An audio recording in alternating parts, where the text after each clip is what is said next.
বন্ধুরা, খুঁটিনাটি বিশ্লেষণ পাঠশালার আরও একটি নতুন ভিডিওতে আপনাকে স্বাগতম। আজকে আমরা এমন কিছু সমস্যা নিয়ে আলোচনা করব যেটি আমাদের সকলেরই হয়ে থাকে।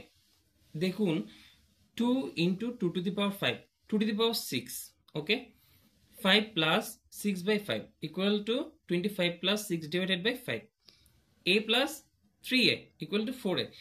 এই তিনটি সমস্যাতেই আমরা এখানে লক্ষ্য করেছি এখানে 2 আছে, এখানে 2 টু দি পাওয়ার 5, তাহলে এখানে একটা অবশ্যই 1 আছে, এখানে 5 আছে কিন্তু এখানে এটি লব হিসেবে আছে, এখানে হর হিসেবে অবশ্যই একটি নিচে একটা কি আছে, 1 আছে।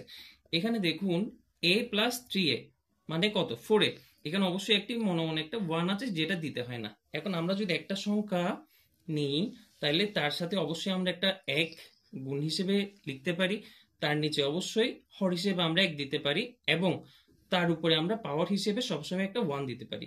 এই বিষয়টা আপনারা অবশ্যই অবশ্যই মনে রাখবেন যে কোন একটা সংখ্যা আছে মানেই তার নিচে হর হিসেবে সবসময় এক থাকবে, পাওয়ার হিসেবে সবসময় এক থাকবে এবং তার সাথে এক গুণ আকারে আছে, যেটি এখানে লিখতে হয় না। যেমন আমি যদি একটা সংখ্যা 5 লিখি, এখানে কিন্তু এই তিনটা বিষয়ই আছে কিন্তু যেটি এখানে লিখতে হয় না, এটি উজ্জ্ব আছে। অর্থাৎ যদি একটি সংখ্যা যদি আমি ধরি 5, তাহলে তার সাথে অবশ্যই তিনটি বিষয় এখানে যুক্ত আছে, অর্থাৎ তার সাথে একটি 1 সহগ হিসেবে গুণ আছে, একটি 1 হর হিসেবে আছে নিচে এবং একটি 1 পাওয়ার হিসেবে তার উপরে আছে।